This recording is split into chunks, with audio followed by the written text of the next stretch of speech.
An unmarked white envelope addressed to me. That's where it all began. I'm Sarah, nearing 60. 15 years ago, I divorced my husband after discovering his affair. And since then, I've been living on my own.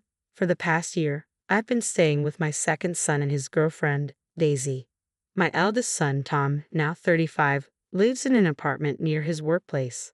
Life was quiet and routine with me working part-time until the day this mysterious envelope arrived.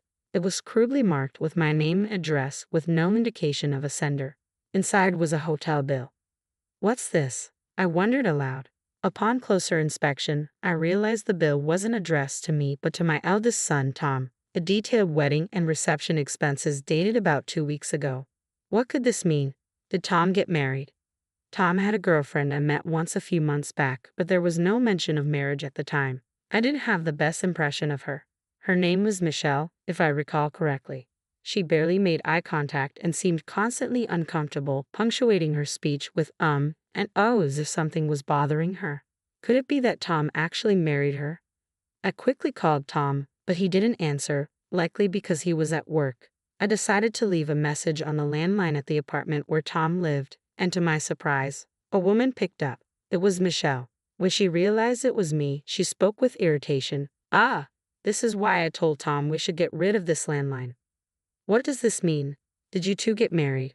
Are you living together? I fired off a series of questions. Michelle responded in a flat, indifferent tone. Yeah, we got married. We're living together now. So what? So what? I received a bill from the hotel. I didn't hear anything about a wedding. Oh, that arrived already? I sent it because I thought you'd pay, Michelle replied casually. We picked a venue where we could pay later. We covered the deposit, but we figured you should take care of the rest. What? They had a wedding without even inviting me, and now they expect me to pay? I was completely at a loss for words. Michelle, sounding irritated but firm, said, Tom was the one who insisted on marrying me. I found the whole mother-in-law thing too bothersome and declined many times. So naturally, you should be the one to pay. If you refuse, do you realize Tom will end up buried in debt? Her cold tone snapped me back to reality. What does Tom think about all this? He says it's fine, of course. Oh, and don't bother trying to contact him. I made sure your number is blocked. So that's why I couldn't reach him earlier. Yes, and while we're at it, other than for weddings, funerals, and the like, please don't contact us at all. And even for those, we don't want anything that costs money. Wait, just hold on a minute. Why are you avoiding me so much? It's obvious, isn't it? A mother-in-law is nothing but a nuisance. Besides, you're broke after your divorce, right? We can't have you begging us for money. I felt a surge of anger as I retorted, if you think I'm so poor, why are you sending me this bill? That's a separate issue. Please make sure to pay it. With that, Michelle hung up abruptly. I stood there holding the receiver, completely stunned. Mom, my second son, Jack's voice brought me back to reality. It felt like hours had passed since that phone call, and I was standing alone in a dark room.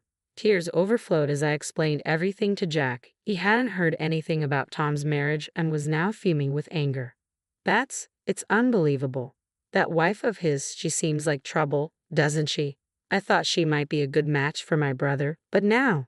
That's right. Tom, who was spoiled by my late mother-in-law, has looked down on me since he was a child. By middle school, he was calling me old hag and worthless. He, along with my mother-in-law and ex-husband, treated me terribly. Jack was the one who always stood up for me. After my divorce, I lived alone for a long time. But my kind son, worried I might be lonely, invited me to move in with him and his girlfriend, Daisy. What should I do about this bill? It's over $20,000. I could use the alimony for my ex-husband to pay it, but I honestly don't want to touch that money. I was planning to save it for your and Daisy's wedding, or for when you have kids. Both you and Daisy have always been so kind to me, so I decided to use all the alimony and property settlement money, which my stingy ex-husband scrimped and saved, for the two of you. Then my son said, Mom, that money is yours. You don't have to use it for us, and it's completely unreasonable to use it for my brother. He took the bill from me. I'll get rid of this at work. Remember what my brother has done to you. You absolutely must not pay this. Even though my eldest son had treated me poorly, I still felt a sense of responsibility as his mother. If I kept the bill, I might end up paying it. Jack understood that, and I felt relieved. 2 weeks later, Michelle called me. Hey, Why haven't you paid yet? The venue contacted me because the payment deadline has passed. I've discussed it with my second son, and we decided there's no need to pay. Besides, can't you cover it with the cash gifts from the wedding? I managed to voice my stance, though my heart raced with anxiety. Michelle's response was immediate and furious. We've moved, and we've already spent all the cash gifts. What are you going to do about this? What? You moved? Where to? None of your business. Just shut up. It was clear that Michelle wanted nothing to do with me. Realizing this, I steeled myself and proposed, all right, I'll offer you $10,000. In return, we part ways completely, no contact, not even for weddings or funerals. We act as if the other person does not exist. What do you think? But Michelle wasn't satisfied. $10,000 isn't enough. I need at least $20,000. What are you thinking? You didn't invite me to the wedding, you didn't tell me where you moved, and now you're asking for $20,000? I don't care. You probably have about 20 years left to live anyway. We plan to live twice as long as you, so I might as well take all your money while I can. That's just cruel, I said, struggling to keep my composure. Well, one way or another, we're going to get that $20,000 from you. Once you pay, we'll cut ties as you requested. I was eager to distance myself from Michelle, so I reluctantly agreed to her terms. Jack would probably be furious if he found out, but I wanted to avoid any more trouble from Tom and his wife. A year later, Jack married Daisy. As they were preparing to set up their new home, they asked me to move in with them, even though I had planned to live alone. In addition to giving them a wedding gift, I prepaid 2 years' rent for their new place and contributed to their mortgage. Then Michelle called again. I heard Tom's brother and his wife are building a house. You helped them, didn't you? Because of you, Tom is working 2 jobs and is exhausted. And you only gave us $20,000, Michelle said. It was clear she had heard about our new living arrangements somehow. I was taken aback. But you agreed to the terms back then. There's nothing I can do about it now. Shut up.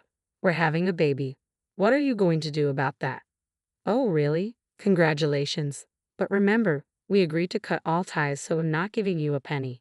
Despite her attempts to pressure me, I remained firm. You think you can use a grandchild as a bargaining chip. Even if your baby is born, you won't be seeing them. You'll regret it. With that, Michelle hung up. It seemed she believed a grandchild could control a mother-in-law. While I'd love to have a grandchild, I'm already expecting one. Actually twins, a boy and a girl. Daisy is 8 months pregnant. Tom's child doesn't interest me at all. 6 months later, Daisy gave birth to the twins, and I was joyfully and busily caring for them. Then I received an email from Tom with a photo attached. It showed a beautiful baby with Michelle and Tom. Since we had already cut ties, it was none of my business. When I continued to ignore it, Michelle called me, her frustration evident in her voice. Did you see the picture? Isn't it incredibly cute? Yes, it is. So, what do you want? Don't speak like that. I went out of my way to show you your grandchild, your eldest grandson. You could at least send a congratulatory gift. What? I thought we agreed to no contact except for weddings, funerals, and such. Yes, that was the agreement, but normally a grandparent would send a congratulatory gift or something. I wasn't surprised by her approach. No, I'm sticking to the agreement, Michelle. Realizing it was pointless to argue further, Michelle handed the phone to Tom. That's your deal with Michelle, not mine. Send me the celebratory money. Tom, ever skilled at twisting logic, said, It's your eldest grandson, you know. Don't you think you should be looking out for him? According to Tom, how they treat their grandchild will somehow influence how I'm treated in my old age. I really don't need you to worry about my old age, I replied. Huh? You think you can rely on Jack? With 2 kids of his own, do you really believe he can take care of you when you're older? I'm not planning to rely on Jack and his family. So what's your plan? I know you didn't get much from Dad's alimony. Wouldn't it be better to stay on good terms with us now? Tom said triumphantly. To that, I answered, As I've said, I'll be fine. I've been contributing to a personal pension plan since I was single. It's an old policy with good rates, and I'll be receiving about $800 a month starting this year. Additionally, my work history qualifies me for a government pension of around $800 as well. I can manage comfortably on both. Tom seemed stunned by my response. After a moment of stunned silence, he stammered, But that's only enough if nothing goes wrong. When you get older and your health declines, You'll end up coming to us for help. Chuckling, I replied, don't worry, I canceled the life insurance policy where you were the beneficiary. I had originally taken out life insurance policies for both Tom and Jack when they were born, with them each as beneficiaries. I canceled Tom's to cover the $20,000 bill. There's plenty of money from the cancellation, so you needn't worry.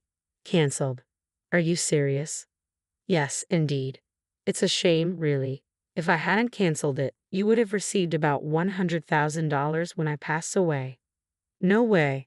If you're looking to blame someone, point the finger at Michelle. She was the one who insisted on getting the $20,000 from me by any means necessary. The cancellation refund was only about $50,000, so I had around $30,000 left. Less than what might shock Tom, but I wasn't obligated to disclose the exact amount. Satisfied with Tom's stunned silence, I hung up the phone. Shortly after, it appeared Tom and Michelle had a massive argument. There's talk of divorce, but discussions about alimony and child support are stalled, leaving them living separately within the same house. It's like watching the downfall of someone obsessed with money. Meanwhile, I've taken up part-time work as a cleaner to ensure I'm not a financial burden on Jack and his family during my retirement. Warmly welcomed by my son and his wife, and with the joy of 2 grandchildren,